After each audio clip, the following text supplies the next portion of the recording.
Hi friends, welcome to Shwethagaraj vlogs. ಎಲ್ಲರೂ ಹೇಗಿದ್ದೀರಾ?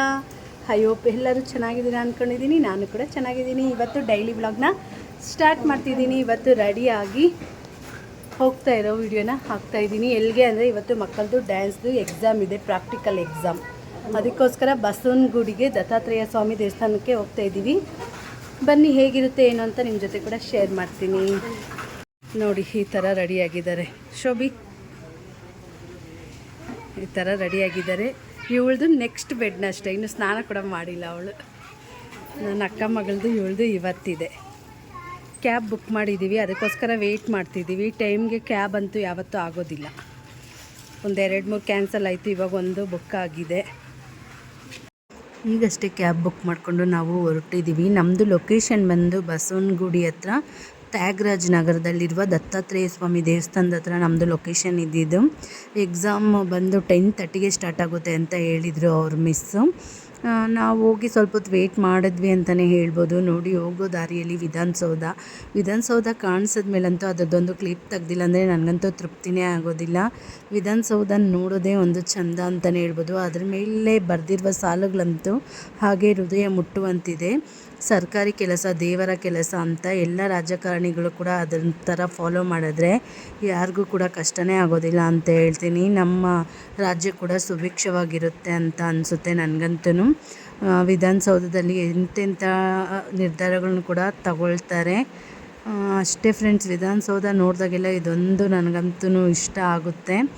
ಮತ್ತು ಅಲ್ಲೇ ಸಿಗ್ನಲ್ ಇದೆಯಲ್ಲ, ಸಿಗ್ನಲ್ ಹಾಕಿದ್ರಿಂದ ಒಂದು ಗ್ಲಿಮ್ಸ್ ತೊಗೊಂಡೆ ಅಷ್ಟೇ. ಈಗ ಅಲ್ಲಿ ರೀಚ್ ಆದಮೇಲೆ ಮಕ್ಕಳು ಸ್ವಲ್ಪ ಪ್ರಾಕ್ಟೀಸ್ನ ಮಾಡ್ಕೊಳ್ತಿದ್ದಾರೆ. ಇನ್ನೂ ಟೈಮ್ ಇದೆ ಅಂತೇಳ್ಬಿಟ್ಟು. ಅವ್ರಿಗೆ ಎಕ್ಸಾಮ್ ಬಂದು ನೋಡಿ ಈ ಲೊಕೇಶನಲ್ಲಿತ್ತು. ಇದು ದತ್ತಾತ್ರೇಯ ಸ್ವಾಮಿ ಟೆಂಪಲ್ ಇದೆಯಲ್ಲ, ಅದ್ರ ಬ್ಯಾಕ್ ಸೈಡು ಈ ಥರ ತುಂಬ ಜಾಗ ಇದೆ, ಸ್ಪರಿಷಿಯಸ್ ಆಗಿದೆ ಅಂತಲೇ ಹೇಳ್ಬೋದು.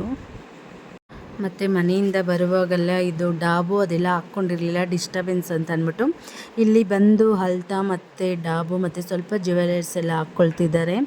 ನೋಡಿ, ಇದು ಬಂದು ಅವರು 4th ಲೆವೆಲ್ ಎಕ್ಸಾಮ್ ಬರೆದ ಮಕ್ಕಳು ಮತ್ತು ಸೆಂಟ್ರಲ್ ಗ್ರೀನ್ ಕಲರ್ ಸ್ಯಾರಿ ಹಾಕ್ಕೊಂಡಿರೋರು ಅವ್ರ ಮಿಸ್ಸು. ತುಂಬಾ ಒಳ್ಳೆಯವರು ಅಂತಲೇ ಹೇಳ್ಬೋದು. ಅವರು ಹೆಲ್ಪ್ ಮಾಡಿರೋದ್ರಿಂದನೇ ನಮ್ಮ ಮಕ್ಕಳು ಕೂಡ ಇಷ್ಟು ಚೆನ್ನಾಗಿ ಎಕ್ಸಾಮ್ ಬರೆಯೋದಕ್ಕೆ ಆಯಿತು ಅಂತ ಹೇಳ್ಬೋದು. ಮತ್ತು ಇದು ಬಂದು ಮನೆಗೆ ಬಂದ್ವಿ. ಮನೆಗೆ ಬಂದಮೇಲೆ ಈವ್ನಿಂಗು ನಮ್ಮ ಅಣ್ಣ ಕಾಲ್ ಮಾಡಿದ್ರು. ಇವತ್ತು ನಮ್ಮ ಅತ್ತಿಗೆದು ಬರ್ತಡೇ ಇದ್ದಿದ್ದರಿಂದ ಎಲ್ಲರೂ ಅಲ್ಲಿಗೆ ಬನ್ನಿ ಊಟ ಮಾಡೋಕ್ಕೆ ಅಂತ ಇನ್ವೈಟ್ ಮಾಡಿದ್ರು. ಅದಕ್ಕೋಸ್ಕರ ಸರಿ ಅಂತ ಅಂದ್ಬಿಟ್ಟು ಎಲ್ಲರೂ ಹೋಗಿದ್ವಿ. ಮತ್ತು ಚಿಕನ್ ತೊಗೊಂಬಂದಿದ್ರು ನಮ್ಮ ಅಣ್ಣ. ನಾವೇ ಎಲ್ಲ ಪ್ರಿಪೇರ್ ಮಾಡಿದ್ವಿ, ಅವರು ಒಬ್ಬರೇ ಅಂತಂದ್ಬಿಟ್ಟು. ಸ್ವಲ್ಪ ಚಿಕನ್ ಬಿರಿಯಾನಿ ಮತ್ತು ಕಬಾಬು ಮತ್ತು ಫ್ರೈ ಎಲ್ಲ ಮಾಡ್ತಾಯಿದ್ದೀವಿ. ಯಾಕಂದರೆ ಬರೀ ನೈಟ್ ಅಲ್ವಾ, ತುಂಬ ಜಾಸ್ತಿ ಮಾಡಿದ್ರೂ ಕೂಡ ವೇಸ್ಟ್ ಆಗುತ್ತೆ. ಅದಕ್ಕೆ ಲೈಟಾಗಿ ಎಷ್ಟು ಬೇಕೋ ಅಷ್ಟು ಮಾತ್ರ ಮಾಡ್ಕೊಳ್ಳೋಣ ಅಂತ ಅಂದ್ಬಿಟ್ಟು ಮಾಡ್ತಾಯಿದ್ದೀವಿ. ಇಲ್ಲಿ ನೋಡಿ, ನಮ್ಮ ಅಣ್ಣ ಮಗ ಎಲ್ಲ ಅವನೇ ಮಾಡಬೇಕು ಅಂತ ಅಂದ್ಬಿಟ್ಟು ಅವನು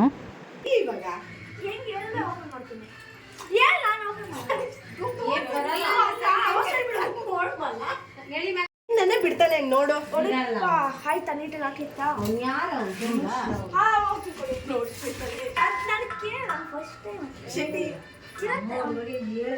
ಸ್ವಲ್ಪ ಬಿರಿಯಾನಿ ಮತ್ತು ಫ್ರೈ ಮಾಡೋಣ ಅಂತ ಅಂದ್ಕೊಂಡಿದ್ದೀವಿ ಫ್ರೆಂಡ್ಸ್. ಯಾಕಂದರೆ ಟೈಮ್ ಆಗಿಬಿಟ್ಟಿದೆ, 7 o'clock ಆಯಿತು. ಅಡುಗೆ ಎಲ್ಲ ಆದಮೇಲೆ ಸಿಗ್ತೀನಿ ಫ್ರೆಂಡ್ಸ್.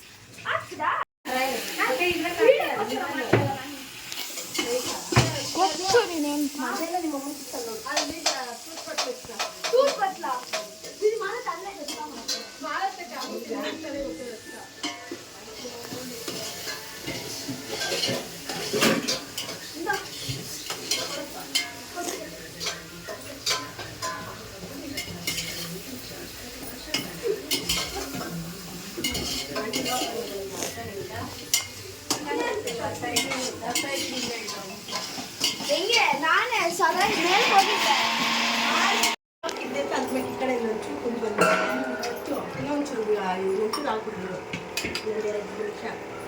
ನೋಡಿ ವಯಸ್ಸು ನಮ್ಮ ಮತ್ತೆ ಡಯಟ್ ಮೀಲು ಕ್ಯಾರೆಟ್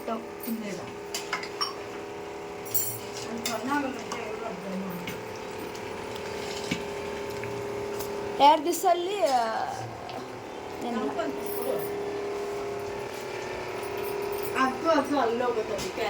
ಅಗಿಬೇಡ, ನುಂಗು ಬಿಡು.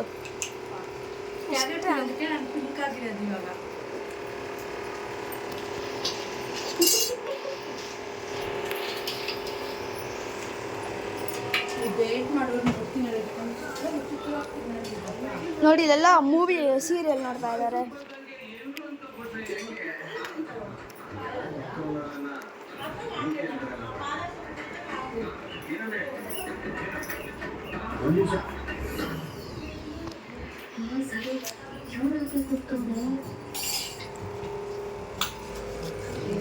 ನೋಡಿ ನಮ್ಮ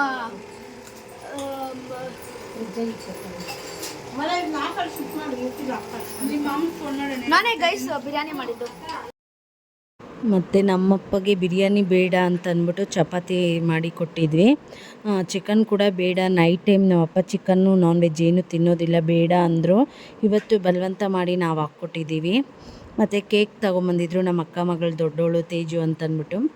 ಈಗ ಕೇಕ್ ಕಟ್ಟಿಂಗ್ ಸೆರೆಮನಿ. 34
ನೋಡಿ ಫ್ರೆಂಡ್ಸ್ ಹೋಗಬೇಕು.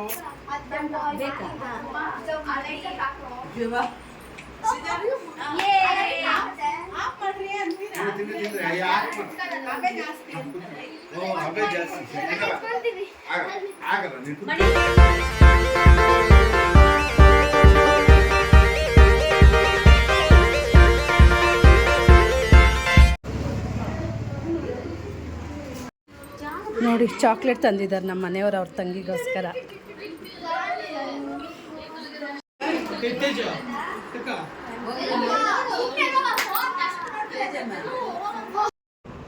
ಈಗ ಕೇಕ್ ಕಟ್ಟಿಂಗ್ ಎಲ್ಲ ಆಯಿತು. ಈಗ ನಾವೆಲ್ಲ ಒಟ್ಟಿಗೆ ಕೂತ್ಕೊಂಡು ಊಟ ಮಾಡ್ತಾಯಿದ್ದೀವಿ. ನಮ್ಮ ಎರಡನೇ ಮಾವ, ಅಪ್ಪ, ಅಮ್ಮದು ಎಲ್ಲ ಊಟ ಆಯಿತು. ನಮ್ಮ ದೊಡ್ಡ ಮಾವಗೆ ನಮ್ಮ ಅಕ್ಕ ಮನೆಗೆ ತಗೊಂಡು ಹೋಗ್ತಾರೆ, ಯಾಕಂದರೆ ಅವ್ರು ಬಂದಿಲ್ಲ. ಈಗ ಎಲ್ಲರೂ ಒಟ್ಟಿಗೆ ಕೂತ್ಕೊಂಡು ಊಟ ಮಾಡಿ ಮನೆಗೆ ಹೋಗೋದು ಅಷ್ಟೇ ಫ್ರೆಂಡ್ಸ್. ಆನ್ ಮಾಡಿದ್ದೀನಿ.